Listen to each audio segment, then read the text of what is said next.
Évangile de Jésus-Christ selon saint Matthieu, chapitre 4, versets 12 à 23. Quand Jésus apprit l'arrestation de Jean le Baptiste, il se retira en Galilée. Il quitta Nazareth et vint habiter à Capharnaüm, ville située au bord de la mer de Galilée, dans les territoires de Zabulon et de Nephtali. C'était pour que soit accomplie la parole prononcée par le prophète Isaïe. Pays de Zabulon et pays de Nephtali, route de la mer et pays au-delà du Jourdain, Galilée des nations.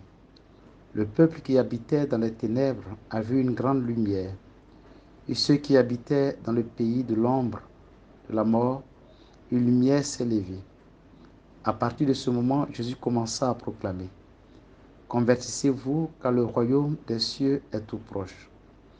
Comme il marchait le long de la mer de Galilée, il vit deux frères, Simon appelé Pierre et son frère André, qui jetaient leurs filets dans la mer, car c'étaient des pêcheurs. Jésus leur dit: Venez à ma suite, et je vous ferai pêcheurs d'hommes.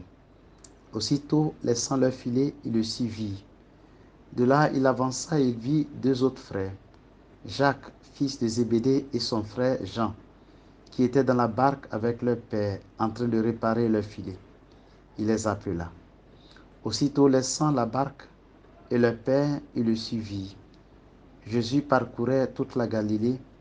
Il enseignait dans leur synagogue, proclamait l'évangile du royaume, guérissait toute maladie et toute infirmité dans le peuple. Acclamons la parole de Dieu. Louange à toi, Seigneur Jésus. Mes frères bien-aimés, nous célébrons le troisième dimanche du temps ordinaire, dit dimanche de la parole de Dieu. Avec l'Église universelle, nous sommes depuis le 18 janvier dans la semaine dédiée à prier pour l'unité des chrétiens. J'accueille avec vous et pour vous à cet effet les textes que la liturgie nous offre ce matin. Dans l'évangile de ce dimanche, de ce matin, nous sommes au début du mystère de prédication de Jésus. Le message central de sa prédication est une invitation à la conversion. En effet, dit-il à ceux qui l'écoutent: Convertissez-vous, car le royaume des cieux est tout proche. Remarquez avec moi que le Christ ne propose pas, ne suggère pas à ses auditeurs la conversion. Non, il en fait une exigence, un impératif qui n'accepte pas d'atténuement ni ne concède de délai. Convertissez-vous. La proximité du royaume impose de ne pas remettre notre conversion à demain ni plus tard. Vous connaissez si bien le dicton: qui remet à demain trouve malheur en chemin. Mes frères bien-aimés, nous sommes appelés tous à nous convertir. Le convertissez-vous s'adresse à la fois à tous et à chacun. Il s'adresse tout autant à vous, laïcs, qu'aux prêtres que je suis. Oui, nous sommes appelés individuellement à la conversion, mais aussi comme communauté, il y a des conversions qui nous sont exigées. Je voudrais nous proposer à cet effet 3 points de réflexion. Le premier, la conversion personnelle ou individuelle. Le second, la conversion communautaire. Le troisième, œuvrer à la conversion des autres. D'abord, la conversion personnelle. Mes frères bien-aimés, je le dis pour la 3e fois, nous sommes appelés tous et chacun à la conversion, c'est-à-dire à ajuster notre vie au vouloir de Dieu, à nous bonifier, à faire passer les valeurs de l'Évangile dans notre être et dans nos actes. Se convertir ne consiste pas simplement à pratiquer des actes religieux, à écouter passivement et même pieusement la parole de Dieu, mais à laisser cette parole façonner notre être, dicter nos attitudes jusqu'à devenir la boussole qui oriente et guide nos vies, comme le psalmiste. Ta parole est une lampe à mes pieds, une lumière sur ma route. Mes frères bien-aimés, vous le savez avec moi, il y a bien des choses dans nos vies, des attitudes que nous adoptons à l'égard de nos frères qui ne sont pas en accord avec la parole de Dieu, que nous devons corriger. Ce matin, je ne ferai aucune énumération de ces choses. Cependant, j'invite chacun à se regarder, à regarder sa vie, à regarder son attitude à l'égard de ceux qui vivent avec lui, ceux que nous côtoyons au quotidien au travail. Et demandons-nous si nos relations avec eux sont empreintes des valeurs évangéliques. Est-ce la parole de Dieu qui nous guide nos actions au point de nous faire refuser l'œil accusateur qui voit uniquement le mal en l'autre ou le réduit à son péché? Sommes-nous passés du cœur sec, insensible, enveloppés par la rancœur au cœur de chair, tendre et miséricordieux, capable de comprendre les faiblesses et même d'excuser les erreurs de nos frères? Mes frères bien-aimés, nous avons à opérer des conversions et celles-ci ne portent pas sur un instant de notre vie, par exemple le temps du carême. Il y a des gens qui réservent leur effort de conversion que durant les 40 jours de carême. Or, on ne finit jamais de se convertir. C'est chaque jour, c'est tous les instants.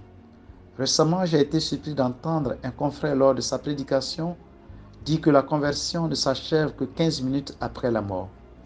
Comme pour dire, jusqu'au seuil de notre mort, nous aurons des points à convertir dans notre vie. Le second point de réflexion, la conversion communautaire. La conversion est exigée personnellement, mais aussi comme communauté de foi, nous sommes appelés à nous convertir. Et l'apôtre Paul, dans la seconde lecture, nous montre un chemin de conversion. Celui qui passe par la communion, l'effort de proscrire la division, de bannir l'esprit de rivalité en entretenant des clans. Certes, il n'est pas interdit d'éprouver de l'affection pour Pierre ou pour Paul. Ce que l'apôtre dénonce et condamne, c'est le fait que cette affection conduise à des oppositions qui divisent la communauté en des clans. Ce qui doit nous unir, c'est la foi au Christ au nom duquel nous avons reçu le baptême et qui nous rassemble. Une communauté de foi ne peut grandir si elle entretient en son sein l'esprit des clans. La communion d'opinion, l'union de cœur fait la beauté d'une communauté et l'unité entre ses membres fait sa force. L'unité ne supprime pas les différences. C'est pourquoi il convient de ne pas voir en celui qui pense différemment de nous un ennemi et en celui qui fait autrement que nous un adversaire, mais un frère qui nous enrichit grâce à sa différence. Bâtir la communion en nos familles, œuvrer à l'unité dans notre communauté pour en faire une église famille de Dieu suppose que chacun de nous se convertisse en refusant d'activer l'esprit des clans et des pensées partisanes. De même que le Seigneur nous met en garde en parlant des couples de ne pas séparer ce qu'il a uni, j'en ai la certitude qu'il demandera des comptes à celui ou celle qui divise ou œuvre la division dans sa famille, dans sa CEB, dans son groupe, dans l'Église. Dieu est famille, Dieu est communion. Il est dans la communion et il se dit dans la communion. Il est heureux de nous voir unis. Nous blessons donc son cœur quand il nous voit divisés. Son cœur de père saigne quand nous, ses fils, sommes désunis pour des raisons partisanes. Que chacun se demande, suis-je un artisan de division ou de communion au sein de la communauté? Est-ce que ma manière de faire, mes pensées, mes paroles, ne favorisent-elles pas l'esprit des clans? Est-ce qu'en famille, en couple, dans ma CEB ou dans mon groupe, pour que règne l'harmonie, la communion, j'accepte volontiers les idées qui viennent des autres, ou je refuse tout ce qui est contraire à mes pensées, à mes opinions?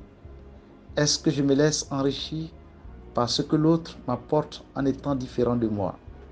Le troisième point, œuvrer à la conversion de l'autre. Nous sommes appelés à nous convertir, mais aussi à œuvrer à la conversion de nos frères et sœurs. Cela n'est possible que par la qualité de l'amour que nous leur témoignons. En cela, l'adage dit vrai. Avec peu de miel, on attrape plus de mouches qu'avec un fût de vinaigre. C'est dit, on ne change pas le pécheur en lui faisant sans cesse des reproches ou des réprimandes au quotidien, mais en l'aimant davantage. La force qui transforme l'homme, la puissance capable de changer un cœur de pierre en cœur de chair, c'est l'amour. Je ne demande pas de cautionner le péché, mais nous devons faire preuve d'une démesure dans l'expression de notre charité qui soit capable d'aider le pécheur à se relever de son péché. L'apôtre Paul en a fait un devoir en exigeant au plus fort de porter l'infirmité des plus faibles. Seule la lumière d'un cœur aimant, jaillissant d'un cœur habité par l'amour, est capable de chasser les ténèbres dans un cœur habité par le mal. Dans nos familles, nous devons être capables d'accueillir dans la foi. Parfois, le chemin de conversion difficile et même lent de certains membres. Selon vous, qu'est-ce qui a permis à Zachée le publicain ou Matthieu le collecteur d'impôts de se convertir? Qu'est-ce qui a favorisé le changement de vie chez Marie-Madeleine la pécheresse ou la femme surprise en flagrant délit d'adultère? Croyez-moi, ce n'est ni le jugement, ni la condamnation, mais le regard bienveillant de Jésus, son regard de miséricorde qui distingue le péché du pécheur. Mes frères bien-aimés, pour opérer la conversion des autres, il nous faut avoir le regard de Dieu sur nos frères. Dieu regarde chacun de nous dans son devenir. Son regard est un regard d'amour, un regard qui espère, un regard qui voit au-delà du péché, un regard qui voit dans celui qui a fauté aujourd'hui la possibilité de conversion, de transformation, de devenir meilleur grâce à la force de l'amour et du pardon. Comme Simon-Pierre, André, Jacques et Jean, qui doit pêcher non plus les poissons mais les hommes. De même, nous avons pour mission de gagner nos frères au royaume, de les aider à quitter les sentiers du péché grâce à notre amour. Ce troisième dimanche du temps ordinaire, le pape l'a appelé le pape François l'a appelé dimanche de la parole de Dieu. Alors laissons la parole de Dieu que nous venons d'entendre rejoindre nos vies. Ne résistons pas aux appels à la conversion qu'elle nous lance. Après cette messe, vous rentrerez à la maison cet après-midi. Vous vous retrouverez en communauté pour prier. Si vous aviez un pardon à offrir ou à demander, si vous avez un frère à assister, faites-le sans tarder.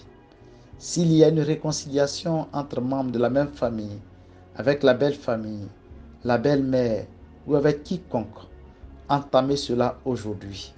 C'est la conversion que le Seigneur vous demande aujourd'hui.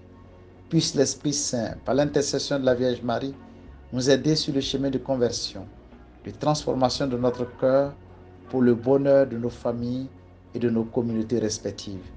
Et moi, je vous bénis au nom du Père et du Fils et du Saint-Esprit. Amen.